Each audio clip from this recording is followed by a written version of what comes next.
market Singh Biren Singh petrol pump চলাই আছিলোঁ মই মাজত এতিয়া 27 তাৰিখৰ পৰা কিবা এটা প্ৰব্লেম হ'ল এখেত আহিছিলে আহি পিনে মোক চিঠি দিলে সেই চিঠিখনত তেওঁ ক'লে কি আমি যোৰহাটত বীৰ লাচিত হেৰি এটা মূৰ্তি প্ৰতিমা এটা আমি বনাই আছোঁ আপুনি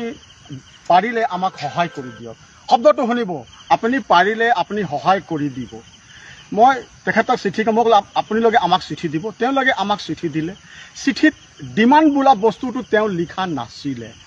ডিমাণ্ড বোলা বস্তু লিখা নাই অকল তেওঁ বাজেটটো মোক দিছে কি এই বাজেটটো আছে মই ক'লোঁ আচ্ছা বাজেটটো আছে বহুত তেওঁ মোক ক'লে আপুনি বাজেট নেচাব আপুনি যি পাৰে আপুনি সহায় কৰি দিব মই ক'লোঁ কি মই ঠিক আছে মই আলোচনা কৰি আপোনাক জনাই দিম তাৰপিছত তেওঁলোকে ক'লে কি আপুনি কিমান দিনত হ'লে মই ক'লোঁ মোক 15 দিন 20 দিনমান সময় দিয়ক মই যি পাৰিম মই আপোনালোকক কিবা এটা চবক দি আছোঁ আপোনাক এটা অনুদান মই কৰি দিম তাৰপিছত তেওঁলোকে ঘুচি গ'ল যোৱাৰ পিছত তেওঁলোকে পাছত অহাই নাই একো যোগাযোগ তেওঁলোকৰ লগত মোৰ আজিলৈকে যোৱাকালি লগত আজিলৈকে মোৰ কোনো যোগাযোগ তেওঁলোকৰ লগত হোৱা নাই কিন্তু মই মনত ভাবি থৈছিলোঁ কি যদি তেওঁলোকে আহে কেলে যি সময়ত চিঠিখন দিছিলে মই নিজে উপস্থিত আছিলোঁ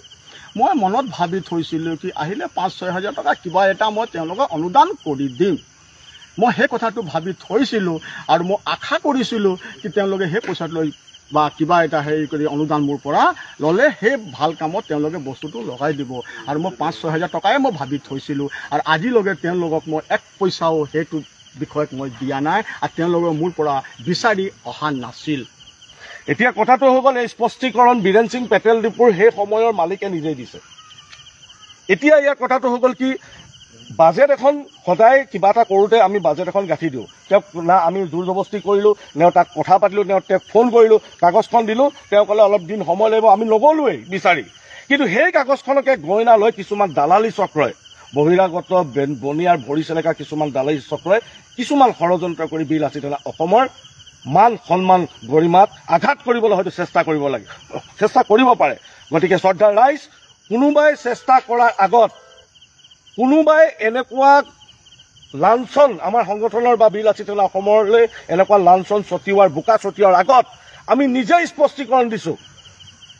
মহাবীৰ লাচিত বৰফুকনৰ সেই মূৰ্তিভাগ প্ৰজন্মৰ পৰা প্ৰজন্মলৈ লাচিত বৰফুকনৰ বীৰত্বৰ কথা কৈ যাবৰ বাবে আমি সমন্বয় ক্ষেত্ৰখন আমি তৈয়াৰ কৰিছোঁ তাত আমাৰ নিজৰ ঘাম তেজ ত্যাগ চব লাগি আছে আৰু যোনে যি পাৰিছে তাৰ পৰা 2-এটা অনুদান উঠাই আমি সেই ক্ষেত্ৰখনত লগাইছোঁ